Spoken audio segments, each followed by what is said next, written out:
امام ابن ماجه دا حدیث په ابن ماجه کې روایت کړی دی، امام احمد په مسند احمد کې دا حدیث روایت کړی. نبی علیہ الصلوۃ والسلام مبارک په خپل باندې فرمای حدیث دی زنانونا د 9 میاشتو نه وړاندې په اوله میاشت په دویمه میاشت تر 8 میاشتو پورې چې زنانه نه کوم ماشوم ضایع شي هغه پوره نه جوړ، هغه مکمل نی جوړ، هغه ترې نه ضایع شي امړ شي یا اعضا اندامونه پوره جوړ دي یا نه دي جوړ، هغه ته په عربی کې سقط ویل کېږي.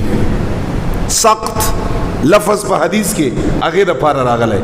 نو مولود هغه ماشوم چې هغه ضایع شو یو ټوکړه با د غوښې زنانه نه وغورځېده، هغه بابت کې نبی علیہ الصلوۃ والسلام صحیح حدیث دی، حضور علیہ السلام فرمائی ان السقط لا يجر امه بسرره الى الجنه. نبی علیہ السلام فرمائی دا زنانه نه غورځول شوی ټوکړه، دا د ویني ټوکړه، د غوښې ټوکړه نامکمل بچای دا بم قیامت پورز باندې خپل مور ځان سره ونسی او جنت ته به داخله. دا یاد لره دام ځای کېږي نه، دا حضور لا يجر امه الى الجنه. حضور مبارک فرمایي دا خپل نوم سره بیا دا مور تړلی، دا خپل نوم دا کله چې ماشوم پیدا شي دا غ نوم داسې وګد غوندي بیا ډاکټران هغه کټ کا دا نوم پورې به ځان سره مور تړلی. لا يجر امه الى الجنه، او مور به ځان سره جنت ته راکاږي.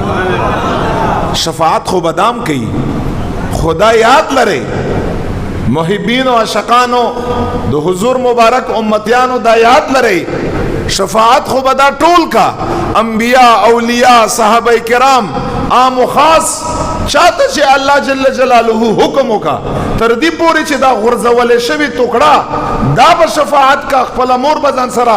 په یو حدیث کې ابوی پلار او مور راغلی، پلار او مور دواړه بزن سره جنت لبوزي، بشک دا ټول به شفاعت کا. خدا یاد لري چې په ورځ د قیامت باندې شفاعت کبرا لوی شفاعت کبرا سوک کئی، لوی شفاعت سوک کئی، هغه به یو شخصیتی او هغه شخصیت محمد مصطفی صلی اللہ علیہ وسلم. شفاعت کبرا لوی شفاعت یعنی دو حضور مبارک صلی اللہ علیہ وسلم پشانت شفاعت دمر کوٹا دمر افراد دا د بلچا نشتا. ځکه دې ته یاد لرئ هغې نورو ته شفاعت ویل کېږي او د حضور مبارک هغه ته شفاعت کبرا لوی شفاعت.